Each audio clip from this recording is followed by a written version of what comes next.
Hello, I'm Anja. I'm exploring happiness. Welcome back to my Pillars of Happiness series. And video is about the final pillar, letting go. While the other pillars are all about taking control of aspects like your body, your mind, your dreams, desire, your resources, and also your connections, this final pillar is exactly the opposite. Letting go, surrendering. So that means that we are accepting that some things are in our control, but most things aren't.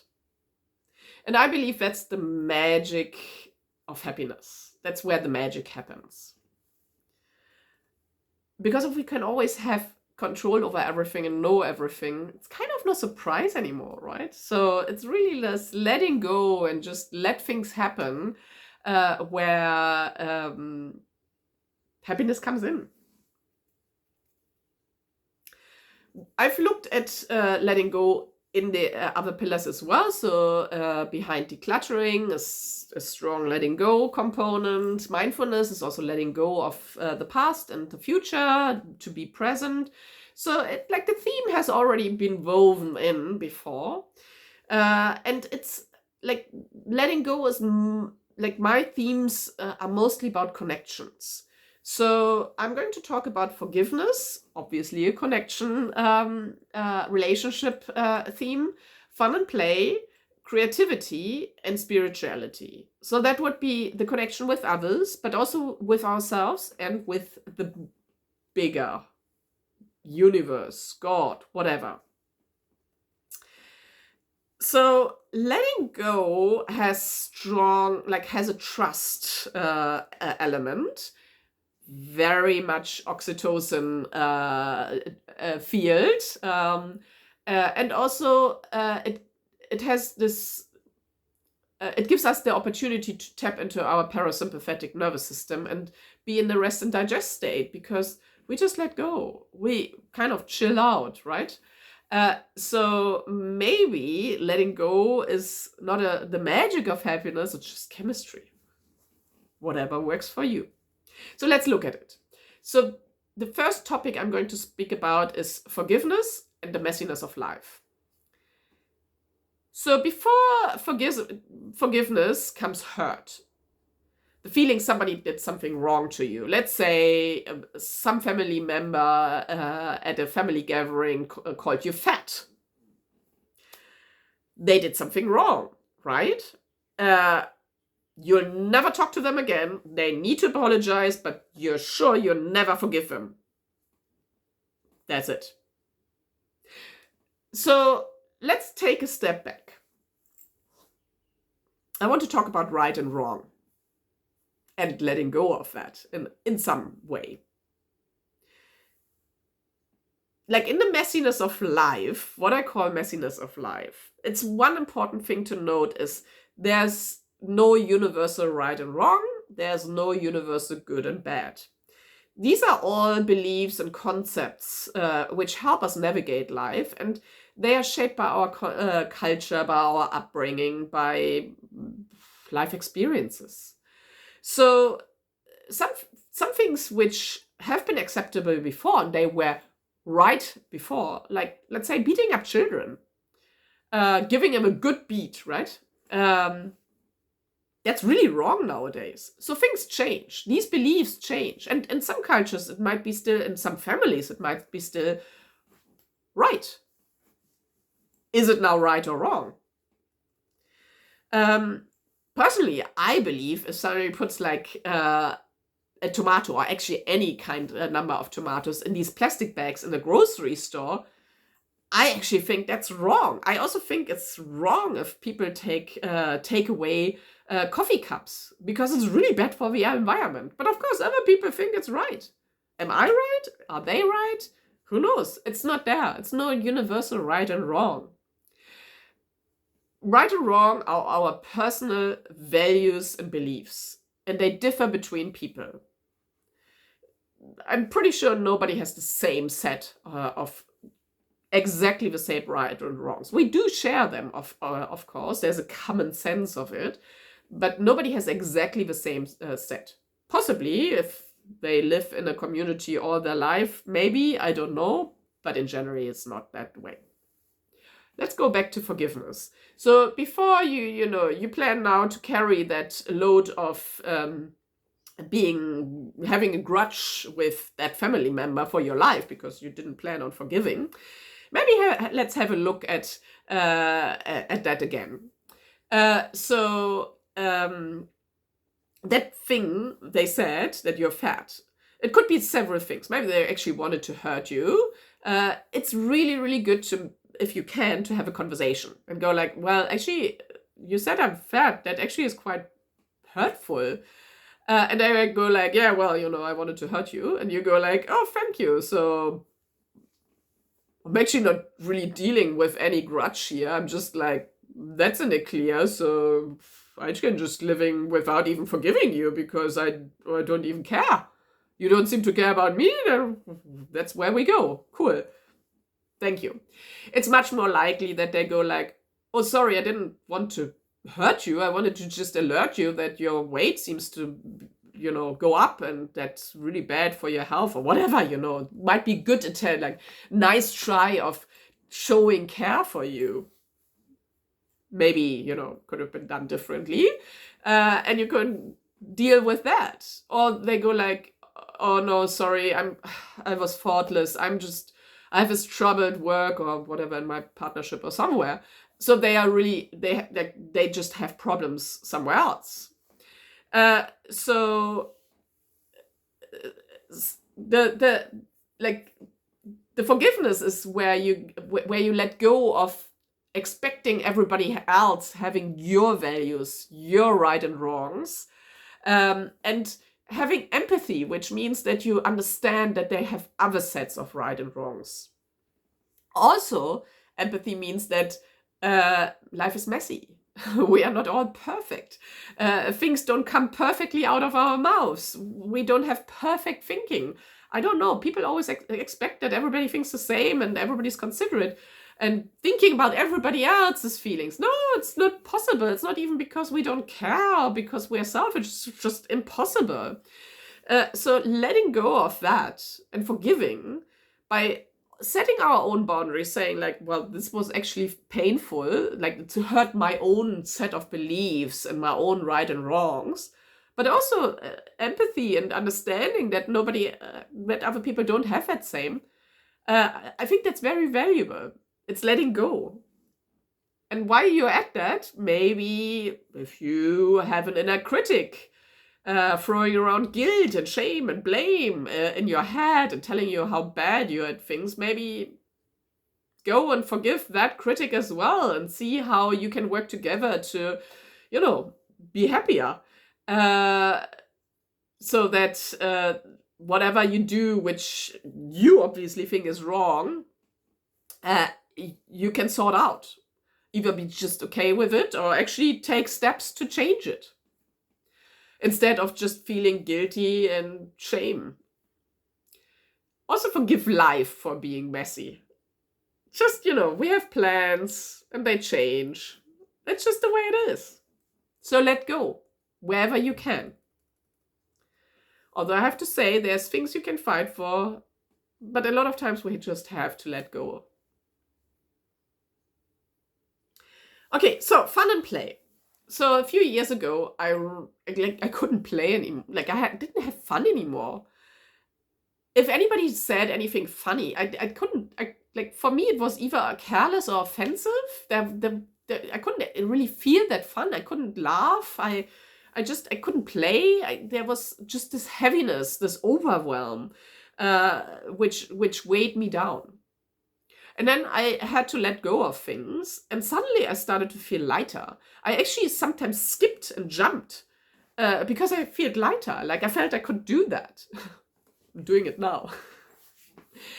I believe that fun and play should be the norm, and seriousness and happiness should be the exception, where we might get sometimes in because we want to fight for something which we feel is important, but we should let go so that we can have play and fun again. Play is how we learn. I mean, kids learn the world. They explore the world through play. Play is testing boundaries, experimenting, also connecting. I mean, you can play by yourself, but a lot of play is done with others. And just think of like cubs or puppies, where they play and they bite and they test and they roll over, and then they snap at mom, and mom goes like so it's testing boundaries. What can they do? What can they do with their strength? How much can they do? I'm repeating myself, but I think you get the point. So as adults, we always think like we have to be serious, and we have to work, and we have to work hard. But I mean, research after research shows that that's not the way. Like, that's not the way it goes. Like, if you can be less serious and do it more playfully, it's always more productive. There's better connections. It's better for your health, your mental health, your physical health, because you relax into it. It's in the realm of rest and digest, of the parasympathetic nervous system, where we can think, where there's blood in our brain, where we see opportunity, where we connect, share, play, and have fun and have joy. So embrace playfulness. And if you don't know how, just try to skip. See how that goes. So fun is and play are intertwined. So play is a part of fun. Catherine Price says in her TED Talk about fun, she's a fun researcher, which probably is fun, seems to be fun for her, that fun is when you have connection, play, and flow. So flow is being in the zone. I talked about that in Dreams and Desire. And connection and play are interlinked, even though you can have play without connection. And when they all come together, that's where fun is. And so you can play without having like active fun. So, I mean, it can be joyful, can be playful. But fun is where you get a bit naughty, where you test boundaries. I mean, you don't have to do super naughty stuff, or a bit cheeky. Cheeky is a lot of times connected with fun. Where you suddenly decide to go day drinking and watch a crappy movie. If you do it every day, it's not that much fun anymore. But, if you do that with friends, you can have a lot of fun over that. And it's a bit, out of the norm. You're testing your boundaries. Also, fun, like really deep fun, is usually connected with laughter. And laughter is actually, it's actually in the body, it's a stress relief. Because in the body, it is, if you laugh really hard, you actually get pain, right? So endorphins are released. The body's morphine, which relaxes you and calms your mood and gives you calm. When you laugh, you also take in a lot of oxygen, so you actually breathe. It relaxes your muscles, it relaxes your system. You get into the parasympathetic nervous system, so into the rest and digest state. So it's really good, huh? I'm going to look at my notes now.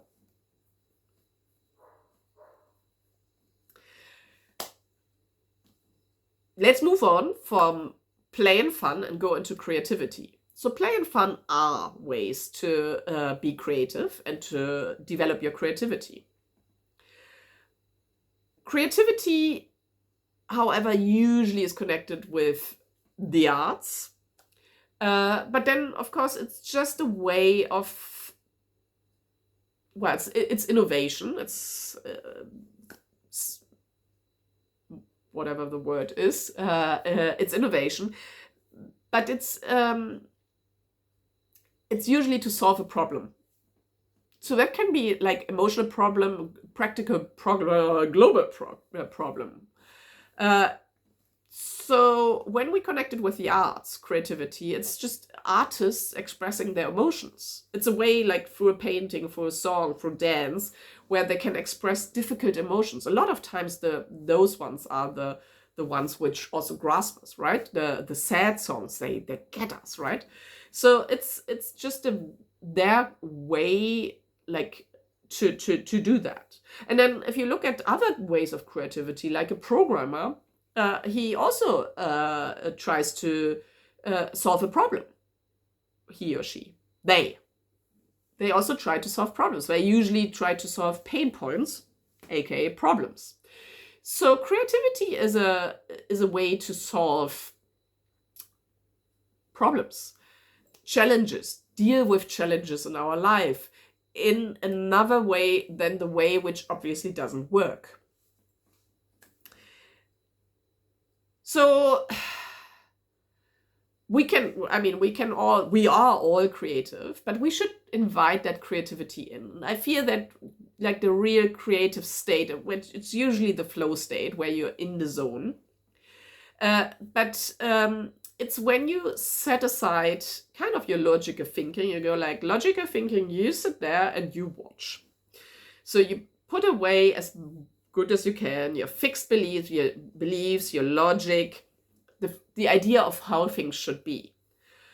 And you kind of let it flow. So I feel when creativity runs through me, there's really like a flow, right? Some people describe themselves as a vessel where the divine comes through them. Possible. Whatever works for you. It might all sound a little bit spiritual, esoteric, but when you think about that, our brain can't register consciously all the impressions around us. So there's, like, I don't know, millions, gazillions of impressions. And our brain registers just a little percentage. So I read anything from 0.0004% to 5%. Anyway, small percentage is registered consciously, right? There's super many things happening around us. And we just can focus on a few things, and that's what we can register. But the other things are registered unconsciously. And when you set aside your beliefs and your logic, you kind of tap into that, into what your body registered while you were focusing on something specific. And you can just let that run through. I like that when you write. I mean, I'm not the best journaler. I don't know. I'm not the best one to journal, but I like how you just write a question and then you just let yourself write, and it's kind of your hand does that. And I mean, it's not like you're not in control, but you're also not in control. You know what I mean? So you just let it flow. Sometimes I want to do like conscious thoughts and what that to get that out, but sometimes I just want to see what happens, what comes out. So that's creativity, where you just, where other things come out of you, where you let it run, where you let it flow, where you let go.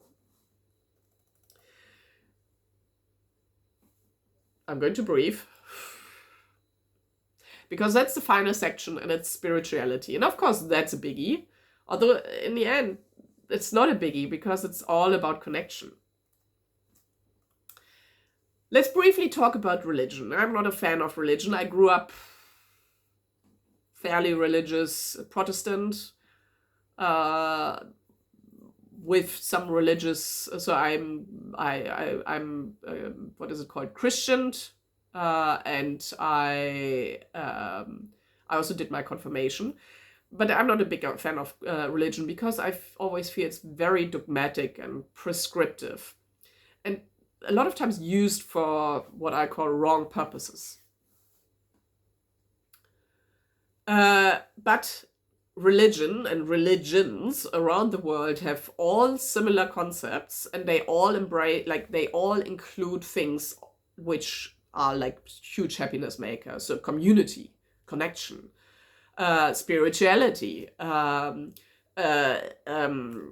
me look at my notes, mindfulness, gratitude, and also letting go, trust, faith, right?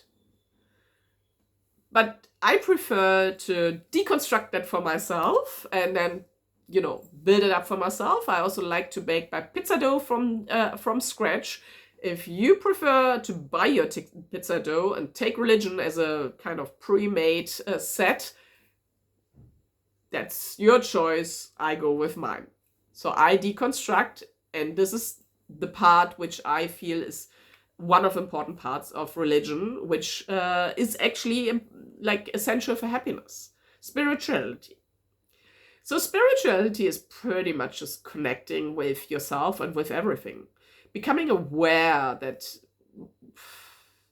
of that connection with everything. Your spirit is just a part of everything. I keep saying that, of the universe. In that sense, you can believe in a bigger power. You don't have to, I like to call it universe or life. And it's spirituality is when you accept that.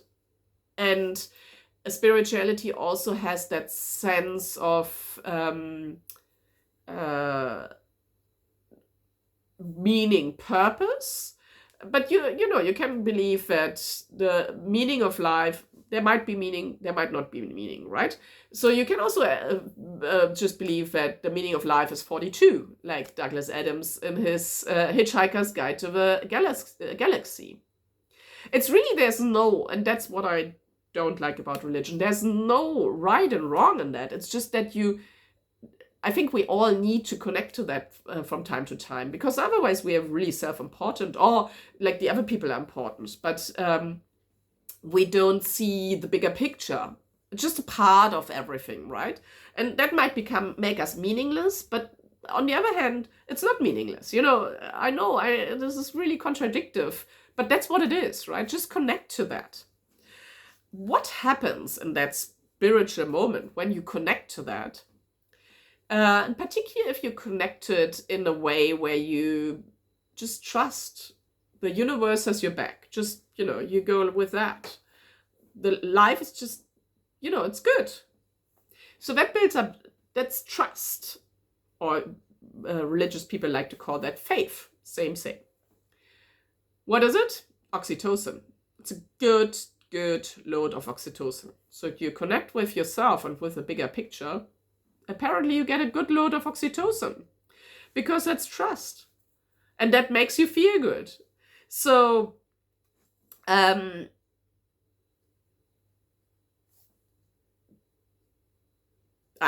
completely lost for words here.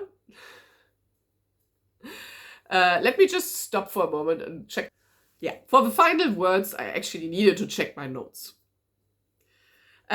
So this trust is like, that's letting go. That's trust. I mean, the essential ingredient in trust is that you let go, right? That you don't try to do everything and control everything and be responsible for everything, because then that's not trust, right?